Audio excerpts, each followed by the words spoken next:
La Terre est une planète exceptionnelle, impétueuse et dynamique.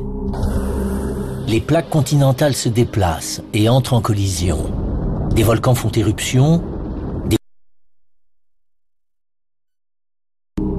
Ces forces titanesques, perpétuellement en action, laissent derrière elles une traînée de mystères géologiques. Aujourd'hui, nous partons à la découverte de la vallée de Yosemite. Un somptueux canyon d'une profondeur de 1000 mètres. En remontant le temps, les scientifiques révèlent des secrets profondément enfouis dans ces parois de granit. Ces roches ont connu l'enfer. Elles ont été congelées, submergées et malmenées par les forces dévastatrices de la Terre. Voici un nouveau chapitre de l'incroyable histoire des origines de la Terre.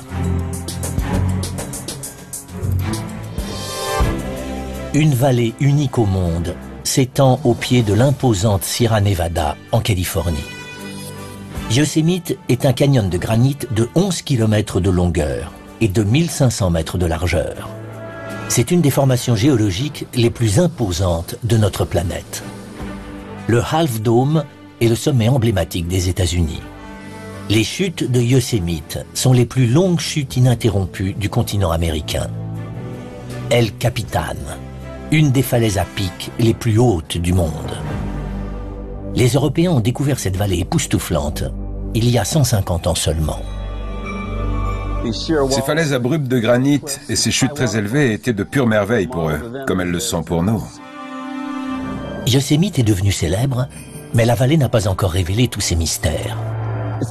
C'est presque comme si un être surnaturel avait décidé de créer quelque chose de fabuleux à cet endroit.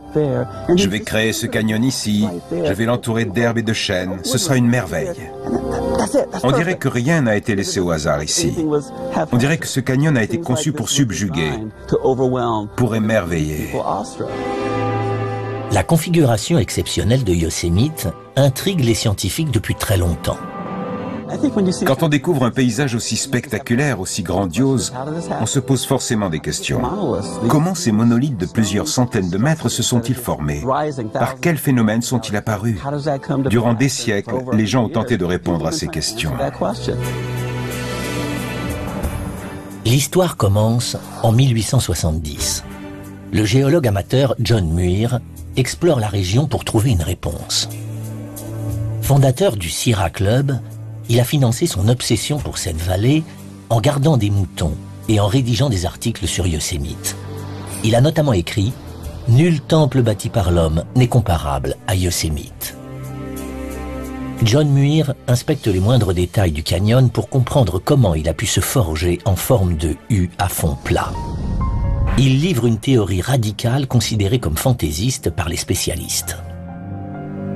Pour lui, le climat était très différent à une époque lointaine. Le canyon vert, où coule la rivière Merced, était autrefois occupé par un glacier de plusieurs centaines de mètres de largeur et de hauteur. Selon John Muir, en glissant au fil des millénaires, l'immense glacier a lentement creusé dans le granit un profond canyon aux parois verticales. Mais sa théorie est vivement contestée par Josiah Whitney, un géologue reconnu travaillant pour l'État de Californie. Josiah Whitney n'avait pas beaucoup d'estime pour John Muir. Whitney était un géologue de l'État, alors que Muir gardait un troupeau de moutons. Whitney a dû se dire, qu'est-ce que cet homme peut connaître de cette région? Comment ose-t-il supputer des théories? Whitney est convaincu que ce canyon en U, à angle droit, a uniquement pu se former lors d'un événement cataclysmique. Il affirme que des fissures géantes dans le sol ont provoqué un effondrement qui a créé la vallée, ce qui expliquerait les parois verticales. La controverse entre Whitney et Muir fait rage durant des décennies. Aujourd'hui, des scientifiques espèrent reconstituer la formation complexe du canyon. Pour commencer, ils doivent découvrir la façon dont les roches se sont formées. Le canyon est constitué presque uniquement de granit de Yosemite, une des roches les plus dures au monde. Pour comprendre sa formation, les scientifiques doivent remonter dans le temps. aux origines même du canyon. Il y a 250 millions d'années, au début du Mésozoïque, le paysage était très différent. Les dinosaures entament leur règne sur Terre et les ptérosaures leur règne dans les airs. Un vestige rarissime de cette époque a été découvert au nord-ouest de la vallée, sur le mont Hoffmann. Cette portion de roche rougeâtre est la plus ancienne du parc. C'est du grès. Autrefois, toute la région en était couverte. Cette roche est très différente de la plupart des roches qu'on trouve à Yosemite. Elle est bien plus foncée et sa texture est différente. C'est une roche sédimentaire, elle formait des couches. Sur une plage très ancienne, le sable et la vase se compactent ensemble et au fil des millénaires, finissent par devenir du grès. Ce paysage paisible est ensuite bouleversé par un événement cataclysmique issu des entrailles de la Terre. Les preuves sont inscrites dans la roche. Ici, nous voyons la roche sédimentaire qui forme plusieurs couches, se prolongeant jusqu'ici. Ce qui est étrange, c'est que cette strate de granit a sectionné la roche sédimentaire et l'a coupé cette veine en deux. Pour comprendre la formation de cette roche, il suffit de faire une expérience avec du sable et de la cire. La cire rouge ici représente le granit et le sable, la roche sédimentaire. Je chauffe le récipient pour voir ce qu'il va se produire quand la cire va fondre. Je commence à entendre. Voilà, c'est parti. On voit des fontaines de cire jaillir du sable. La cire fondue étant plus légère, elle jaillit à travers le sable qui joue ici le rôle de la roche sédimentaire. Et ça continue. Pour pouvoir transpercer la couche de grès, le granit devait être en fusion. Il devait être liquide. De la roche en fusion est remontée du fond de la Terre. Elle a transpercé la croûte terrestre et elle a jailli à travers une fissure. Elle a élargi cette fissure et elle s'est répandue sur le grès avant de se solidifier.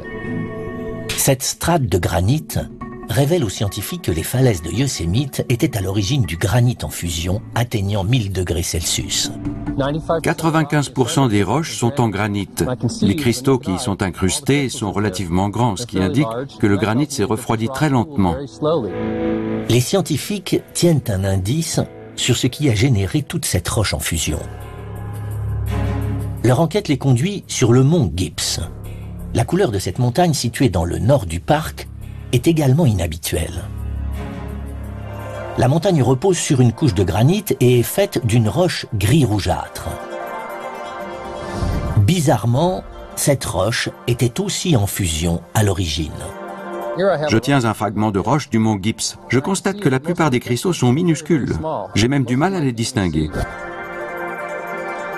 La taille de ces cristaux révèle que la roche en fusion s'est refroidie rapidement à l'air libre.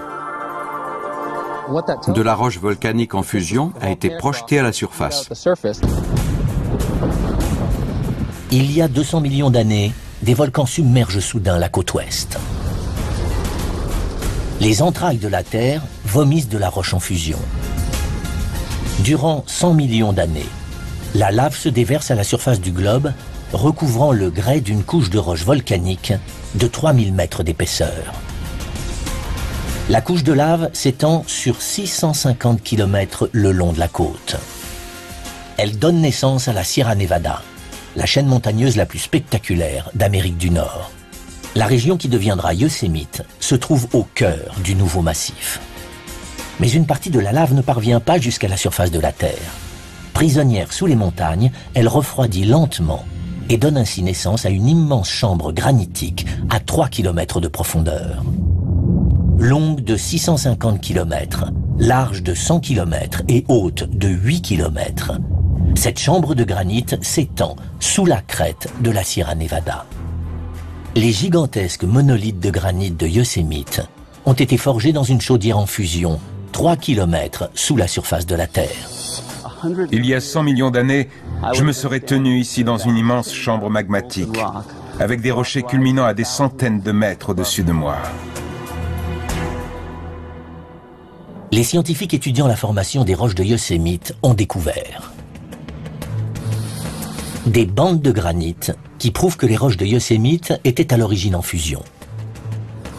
Des roches volcaniques qui attestent que le granit s'est formé dans les profondeurs de la Terre. Mais un détail rend les spécialistes perplexes. Le granit de Yosemite est plus dur que partout ailleurs dans le monde.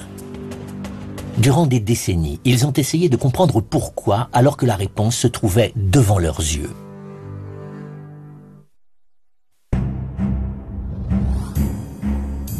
Il y a 250 millions d'années, Yosemite était une paisible plaine côtière.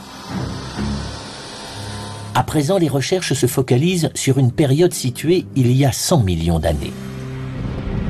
La région qui deviendra Yosemite est un brasier. Les volcans fourmillent, ils crachent des montagnes de lave. Le granit en fusion de Yosemite est enfoui sous plus de 3000 mètres de roches volcaniques. Durant 10 millions d'années, le granit de Yosemite subit un phénomène drastique. Un phénomène qui le rend suffisamment solide pour supporter des falaises de 1000 mètres de hauteur. Pour élucider le secret de l'immense robustesse du granit de Yosemite, les scientifiques se rendent au pied du plus grand monolithe de granit au monde, ayant des parois abruptes. L'imposant El Capitan. 2 fois la hauteur de l'Empire State Building. 85 millions de mètres cubes de granit.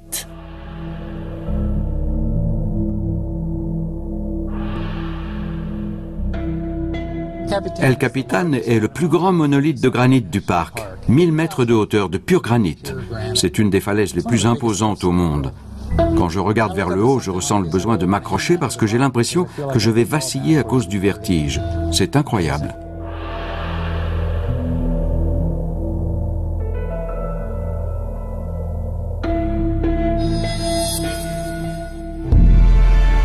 El Capitan est le nec plus ultra pour les passionnés d'escalade extrême. Autrefois, on disait qu'il était impossible de grimper cette paroi verticale où les prises sont rares. Seuls quelques passages mènent au sommet. Les parois de granit sont en général instables et sont durement attaquées par l'érosion.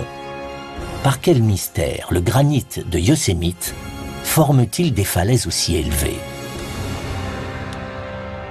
Les chercheurs décident de prélever un échantillon pour l'analyser. Mais le granit du parc ne se donne pas facilement. Ce granit est extrêmement dur, il faut se donner du mal pour remplir un sachet de fragments.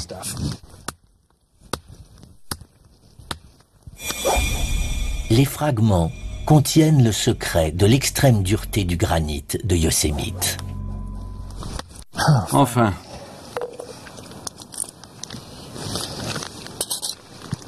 Le fragment que je tiens nous livre déjà un indice sur l'extrême dureté de la roche. Les cristaux sont très grands. Les cristaux de grande taille rendent la roche plus dure, plus homogène. Ce granit est dépourvu de défauts. C'est pour ça qu'il est si dur. Mais par quel mystère ces cristaux sont-ils si grands? Et pourquoi est-ce qu'ils créent une roche si homogène? C'est tout le contraire du granit normal, qui en refroidissant donne une roche très dure, mais avec un défaut fatal. Constellées de fissures, ces roches sont vulnérables à l'érosion. N'importe quelle matière très chaude qui refroidit rapidement finit par se désintégrer. Le granit qui refroidit trop vite est traversé de fissures qui affaiblissent la roche. Ce granit-là n'est pas capable de supporter une falaise de 1000 mètres de hauteur. Si vous observez une paroi en granit normal, vous verrez des fissures tous les 25 à 50 cm. Si vous observez le granit d'El Capitan, les fissures y sont espacées de 30 mètres ou plus. Ce granit a donc subi un traitement particulier il y a 100 millions d'années. El Capitan est un monolithe uniforme, dépourvu de points faibles. L'érosion n'a pratiquement aucune prise sur cette falaise. Durant des décennies, les scientifiques n'ont pas trouvé la raison de la dureté de ce granit de Yosemite. Pourtant, la réponse se trouvait devant leurs yeux. On découvre un indice sur la formation de la vallée en observant cette tache diagonale plus foncée. On la surnomme le mur nord-américain, parce qu'avec un peu d'imagination, on dirait la carte de l'Amérique du Nord. La péninsule de Basse-Californie se trouve en bas à gauche et l'Alaska en haut au nord-ouest.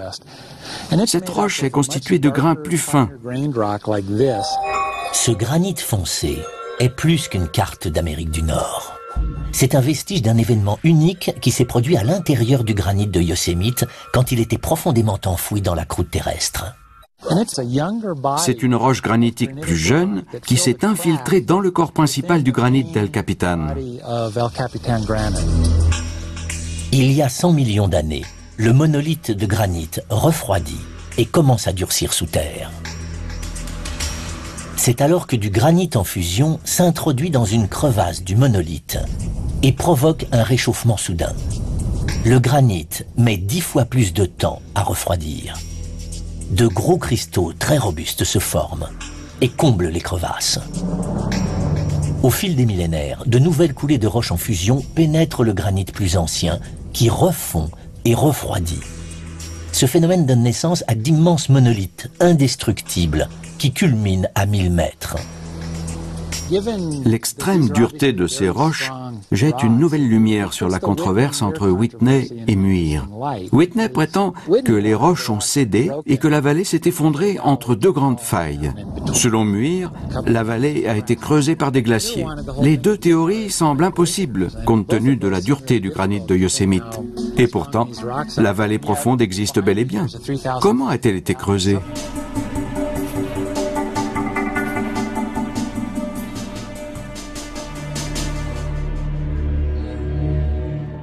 Les scientifiques étudiant la formation des roches de Yosemite ont découvert de grands cristaux de granit solidement soudés et formant une roche très dure et sans défaut. Et le mur nord-américain, qui prouve que le granit de Yosemite a été réchauffé au fil des millénaires, ce qui a donné naissance à des roches sans point faible. Il y a 100 millions d'années, le granit de Yosemite s'étend sous une chaîne de volcans haute de 3000 mètres. Des torrents creusent et érodent profondément les flancs instables des volcans. Il y a 60 millions d'années, alors que les dinosaures ont disparu depuis longtemps, l'immense morceau de granit commence à émerger du sous-sol. Le granit de Yosemite est si dur qu'il résiste à l'érosion. Il reste ainsi indemne durant les 50 millions d'années qui suivent. Seul un phénomène d'une ampleur cataclysmique peut parvenir à creuser un canyon aussi profond dans la roche la plus dure de la Terre.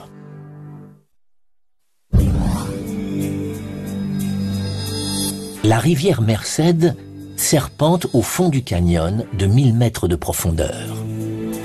Toutefois, il y a 250 millions d'années, ce canyon n'existait pas. Yosemite est alors une plaine côtière. Elle est dévastée par des volcans et son granit est enfoui sous 3 km de roches volcaniques.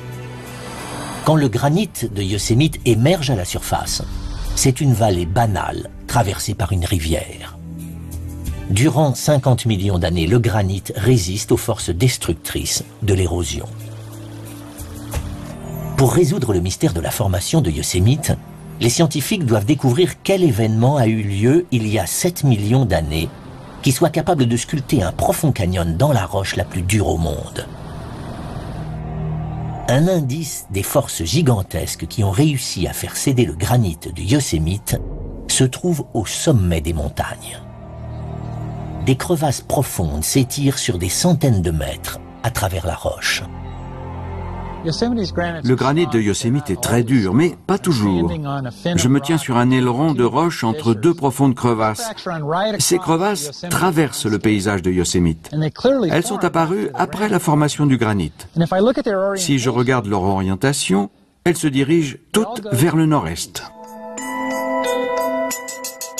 La vallée du Yosemite est également orientée du sud-est vers le nord-est. Ces crevasses sont les vestiges d'un événement cataclysmique qui a fait exploser la roche, comme le supposait Josiah Whitney. Diplômé de Yale, ce scientifique était convaincu que des forces titanesques dans la croûte terrestre avaient écarté le sol.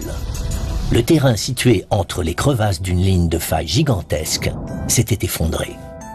La controverse semble pencher en faveur du pompeux Whitney, alors que la théorie glaciaire de Muir semble être le fruit du radotage d'un berger ignorant. Comment ces crevasses géantes se sont-elles formées? Les scientifiques utilisent une technologie moderne pour analyser le sol sous la Sierra Nevada. Ils n'ont trouvé aucune trace d'un effondrement cataclysmique, mais ils ont découvert un événement majeur qui a eu un impact à une très grande échelle. La croûte terrestre est formée de différentes couches. La plus légère forme le sol sur lequel on marche. Juste en dessous, il y a une roche très robuste qui joue le rôle de stabilisateur. Sous la Sierra Nevada, les chercheurs font une découverte extraordinaire. Une immense portion de cette croûte souterraine a disparu sur 320 km de longueur et 65 km de largeur. La maquette qui flotte représente la Sierra Nevada telle qu'elle était il y a 10 millions d'années. Au sommet, nous avons la chaîne montagneuse et en dessous, c'est la couche inférieure de la croûte terrestre. Il y a quelques 10 millions d'années, une partie de la couche inférieure s'est détachée du massif montagneux et s'est effondrée.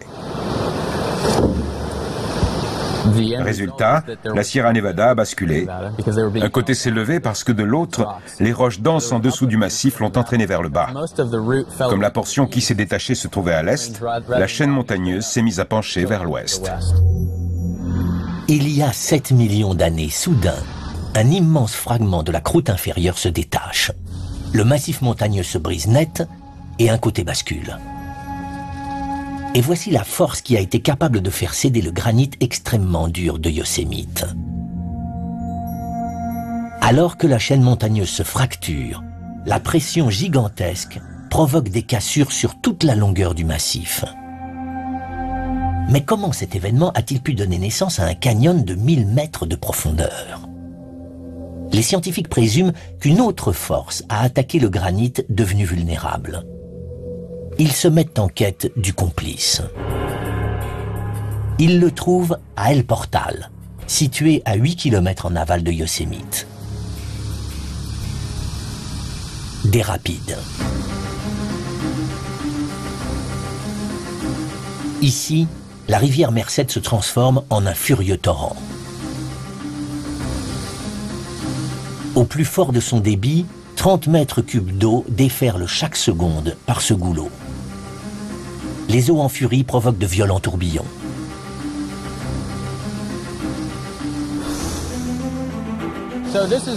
Voici la rivière Merced, 8 km en aval de la vallée de Yosemite. C'est une succession de rapides impétueux et de cascades furieuses. L'eau déferle avec force sur ces rochers. Le courant dégage énormément d'énergie ici. Pour les scientifiques, ces forces féroces agissant en combinaison avec les crevasses qui affaiblissent la roche étaient parfaitement capables de sculpter le granit. L'érosion provoquée par la rivière se focalise tout le long du lit. Les eaux rabotent la roche comme une fraise sur toute la largeur de la rivière.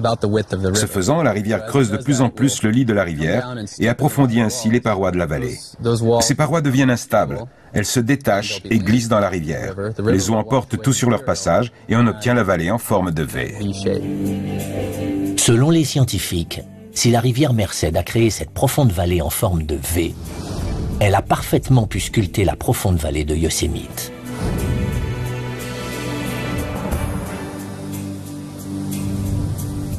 Il y a 7 millions d'années, alors qu'une partie de la Sierra Nevada bascule, le flanc du massif devient 3 fois plus pentu et la rivière Merced déferle sous forme de torrent. Telle une fraise, la rivière érode les parois de granit affaiblies par des crevasses. En moins de 5 millions d'années, les eaux en furie creusent un canyon en forme de V de 1000 mètres de profondeur qui traverse le cœur de Yosemite. En étudiant la formation du profond canyon de Yosemite, les scientifiques ont découvert des crevasses étranges dans la roche, ce qui prouve qu'en basculant, la Sierra Nevada a affaibli le granit. Et en aval, des rapides qui prouvent que c'est la rivière Merced qui a creusé un canyon en forme de V à Yosemite.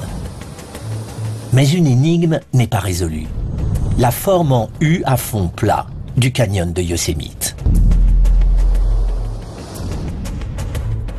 Une autre force extraordinaire a provoqué l'effondrement des parois et l'aplanissement du fond de la vallée. La controverse sur la formation de ce canyon continue de plus belle.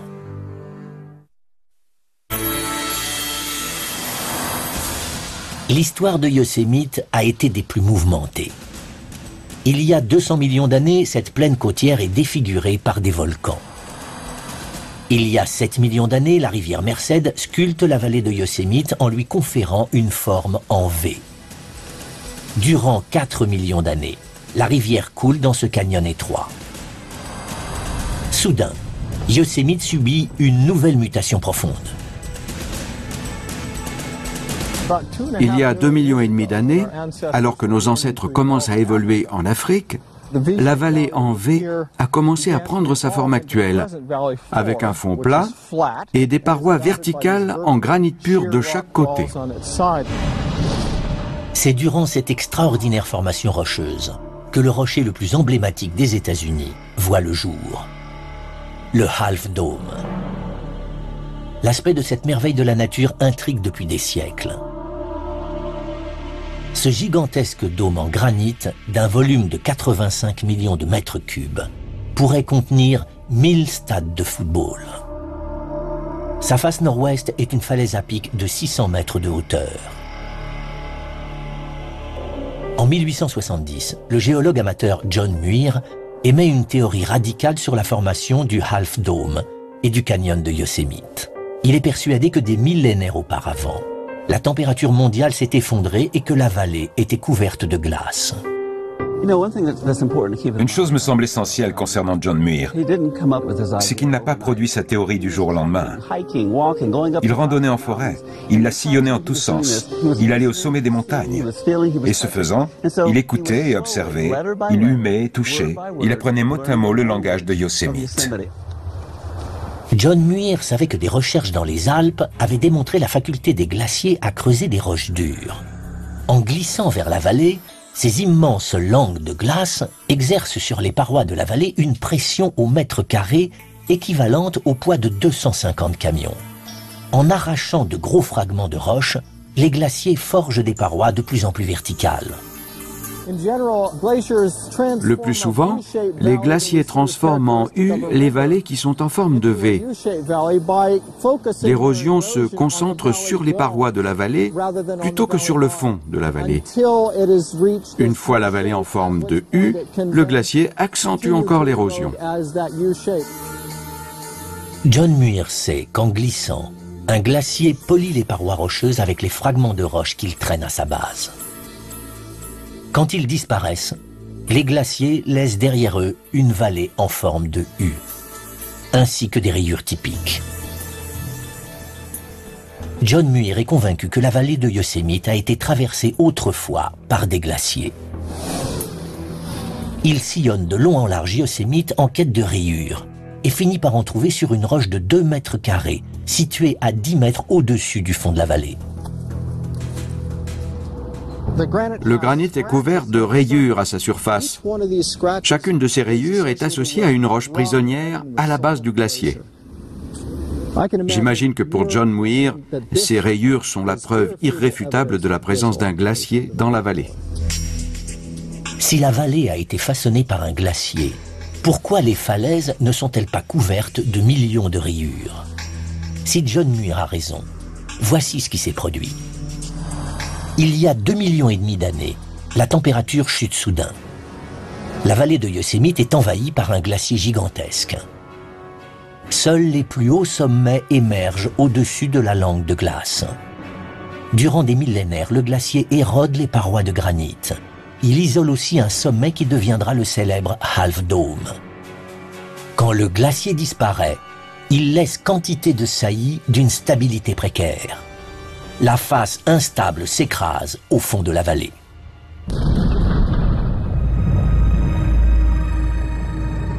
Les fragments de roche polissent la face nord-ouest du Half Dome. Plus tard, des glaciers de moindre ampleur érodent la base de la vallée durant 2 millions d'années. Ils forgent ainsi des falaises verticales et effacent toute trace du passage du glacier gigantesque. Mais un problème contredit la théorie de John Muir.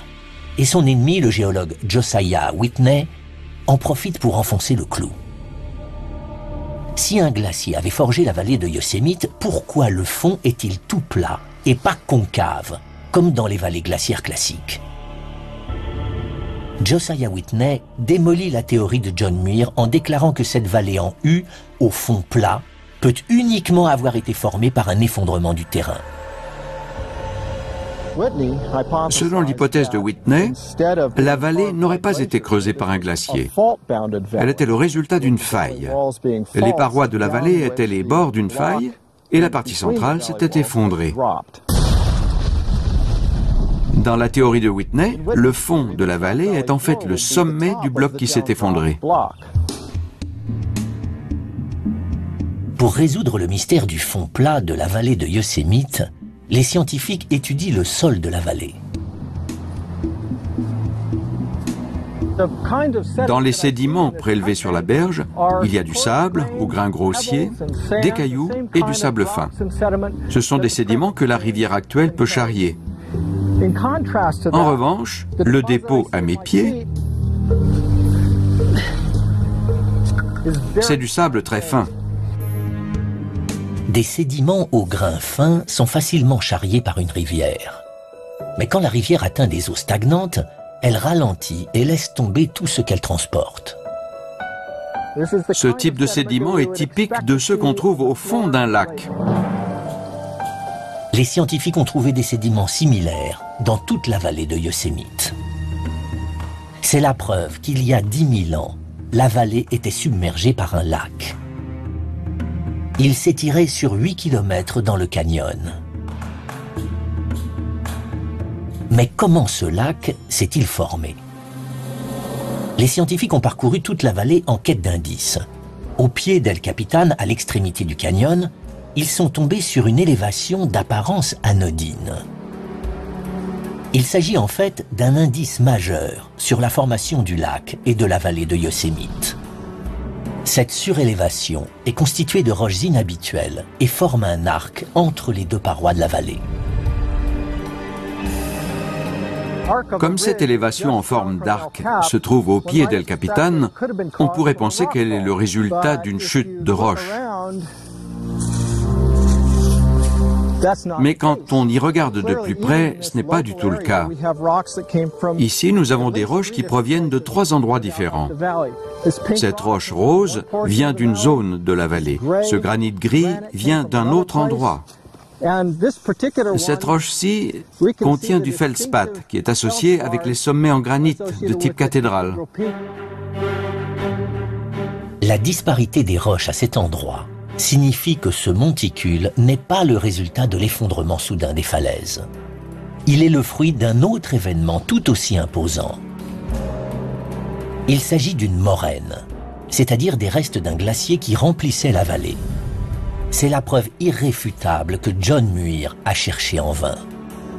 Les moraines sont un amas de débris rocheux disparates entraînés par la glace en mouvement.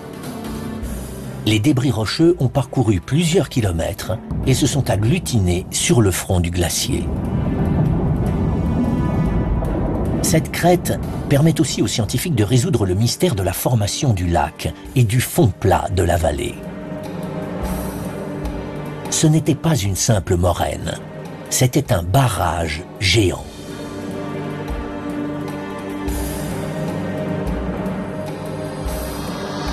Il y a 2 millions d'années, des glaciers glissent dans la vallée. Il y a 10 000 ans, les températures grimpent et le glacier se résorbe peu à peu. Une moraine gigantesque bloque une extrémité de la vallée, faisant barrage à l'eau de fonte. La vallée entière de Yosemite est submergée par un immense lac. Les torrents et les rivières charrient des tonnes et des tonnes de sédiments fins dans le lac. Le lac est engorgé de vases qui forment peu à peu le fond plat, typique de la vallée. D'après les données sismiques récoltées dans les années 30, la couche de vase faisait 600 mètres d'épaisseur. Et sous ce lac de sédiments, les scientifiques ont découvert la preuve qui faisait défaut à John Muir. Un bassin en forme de U, typique d'une vallée creusée par un glacier. La preuve est faite que les observations intuitives et la théorie audacieuse de John Muir étaient correctes. Cette preuve réduit aussi à néant la théorie d'un effondrement cataclysmique de l'écorce terrestre émise par Josiah Whitney. En essayant de comprendre comment les falaises à pic et le fond plat de la vallée se sont formés, les scientifiques ont découvert des rayures prouvant que les falaises à pic ont été creusées par des glaciers. Une moraine frontale prouvant qu'un lac s'est formé à Yosemite et que les sédiments qu'il a déposés sur le fond ont forgé le fond plat de la vallée. Durant 2 millions d'années, les glaciers érodent les parois et le fond de Yosemite. Il y a 10 000 ans, les glaciers disparaissent pour de bon et laissent apparaître le canyon large d'1,5 km tel qu'il est aujourd'hui. Mais des forces dantesques continuent de bouleverser profondément le paysage de Yosemite.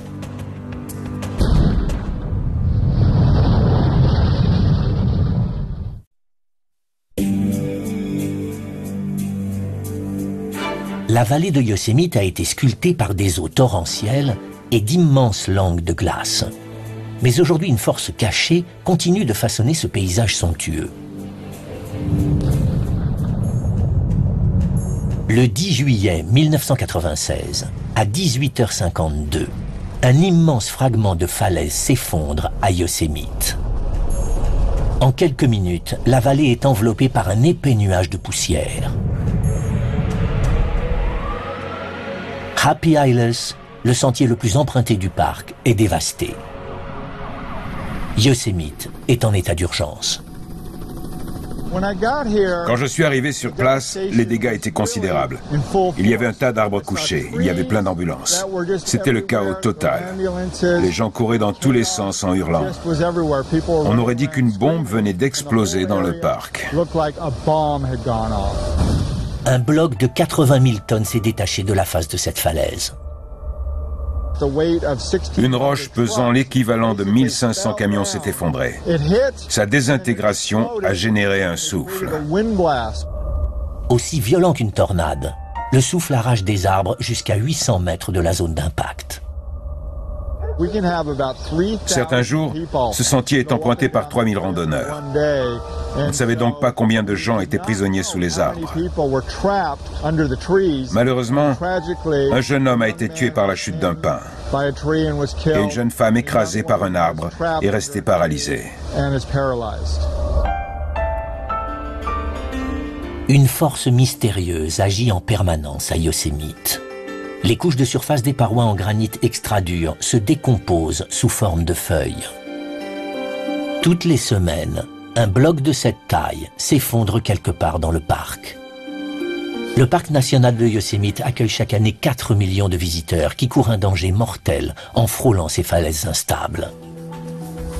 Pour découvrir la raison de la chute de ces immenses fragments de granit, les chercheurs ont installé des capteurs sensibles aux vibrations et des stations sismiques solaires à différents endroits du parc afin d'écouter la roche dans le sous-sol. Sur cet écran, je vois ce qui se passe en temps réel. Par exemple, si je lance ce fragment de roche sur cette falaise, je viens de provoquer une mini-chute de pierre. Sur l'écran, les oscillations indiquent le moment où la pierre a percuté la falaise. C'est une mini-chute. Cette station enregistre les chutes de pierre même restreintes. D'autres en enregistrent de plus grandes ailleurs dans le parc. Ce dispositif d'écoute sismique a signalé une chute de roche récente derrière le Half Dome. Valérie Zimmer en profite pour tenter de comprendre pourquoi le granit de Yosemite se désagrège. Et les preuves montrent qu'un autre événement cataclysmique s'est produit. Waouh, regardez un peu ça. Ces arbres semblent avoir été balayés comme des cure-dents. La taille des roches s'étend d'une maison à un grain de sable. Les analyses des données sismiques montrent qu'il s'agit d'une des chutes de roches les plus importantes en 20 ans. L'impact au sol a généré des secousses équivalentes à un séisme de magnitude 2,4. Quand on regarde au sommet de cette face la surface d'où se sont détachés les blocs de granit, ça ne semble pas grand-chose. Ça représente tout de même le volume de 40 maisons. Un nouveau dôme se forme juste au-dessus de la face qui a perdu ce gros fragment.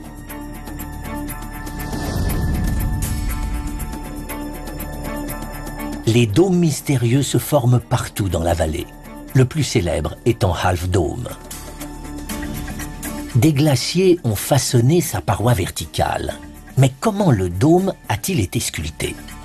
Une force mystérieuse crée ces sommets arrondis en faisant chuter des fragments. Le dôme d'Olmsted Point se trouve au nord de Yosemite. On peut s'en approcher suffisamment pour étudier les couches de surface du granit et déceler les raisons de leur fragilité. Il y a un tas de dômes de ce type par ici. On remarque les couches qui sont parallèles. On dirait les couches d'un oignon. Ces couches commencent à se séparer. Celle-ci est complètement détachée. La surface de la roche s'est fractionnée en plusieurs couches qui épousent le contour du dôme.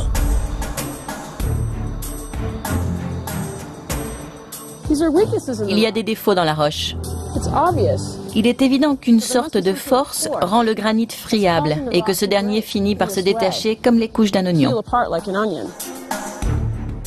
La seule force capable de fracturer le granit extrêmement dur de Yosemite vient des profondeurs de la Terre.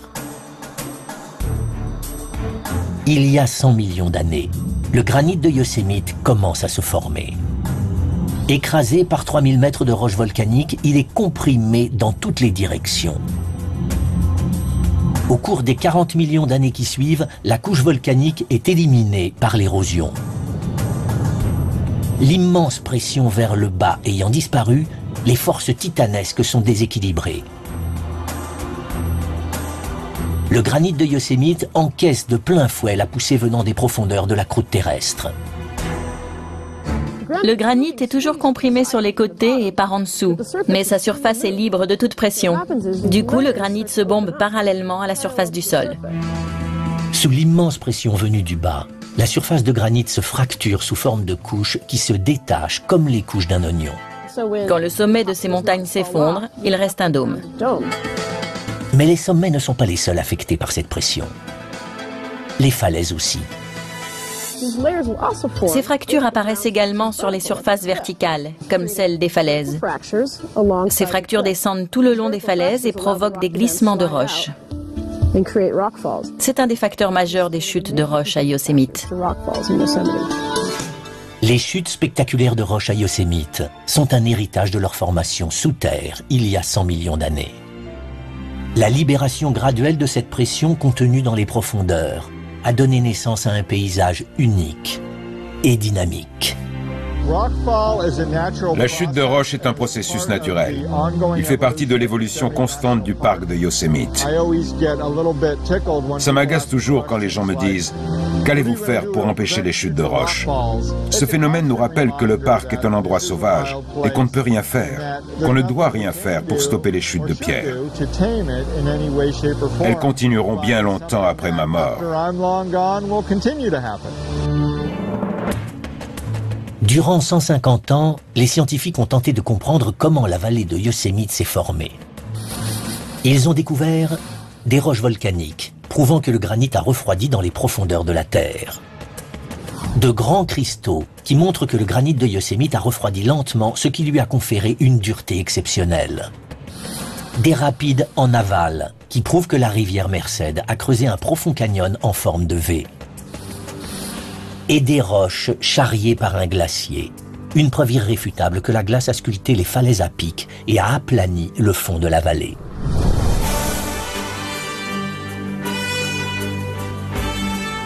Yosemite, la vallée des géants, est un chef-d'œuvre géologique. La dureté exceptionnelle de son granit domine un des paysages les plus imposants sur Terre. Les forces du fond de la Terre qui ont créé Yosemite continue de modifier son aspect. Une preuve que la Terre ne se repose jamais.